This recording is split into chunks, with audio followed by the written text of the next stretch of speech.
One of the things I noticed when I was looking for one of these bikes to restore is how many of them are incorrectly listed online.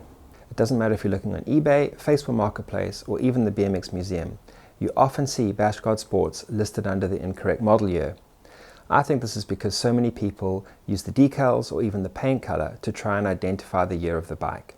And with so many of these bikes having been refinished over the years, a bike only needs to change hands once or twice and the new owner can't be sure what year it is.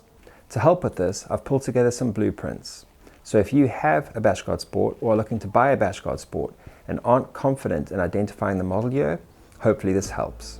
It's by no means a comprehensive list of all the differences in the bikes, but what it will do is give you some key indicators that can help you age a Bashguard Sport without relying on the decals or paint color.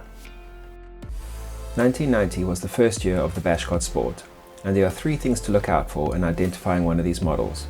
Firstly, it was the only year to have a coaster brake tab, and this can be found on the lower left chainstay.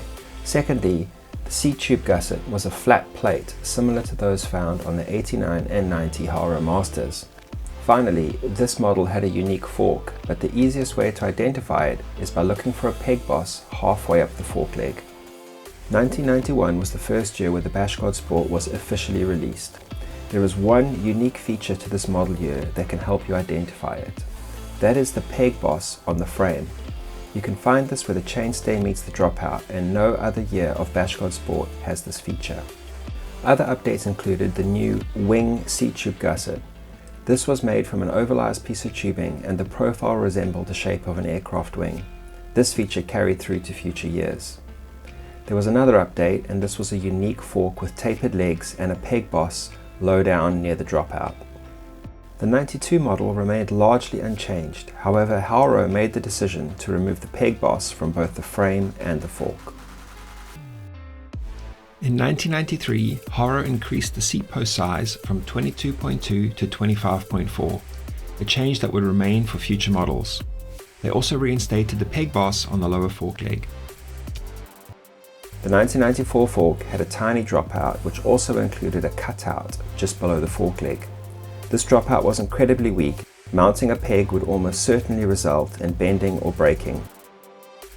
Haro took note of this weakness in the fork, and for 1995 they launched a brand new mega fork. This fork was oversized with straight legs, bigger dropouts and a cutout for the pegs. The frame also received a small update. This model has a tab welded to the drive side of the bottom bracket designed to accommodate a chain guard. It's worth noting that people often remove these tabs when refinishing these frames. As I mentioned, those blueprints don't contain every difference between the model years, but what it will hopefully do is give you enough information so that if you are shopping for a Bashguard Sport, you get exactly what you're looking for. If having a hard copy would be helpful, feel free to drop a comment below and I'll gladly share a download link with you to a high-res PDF.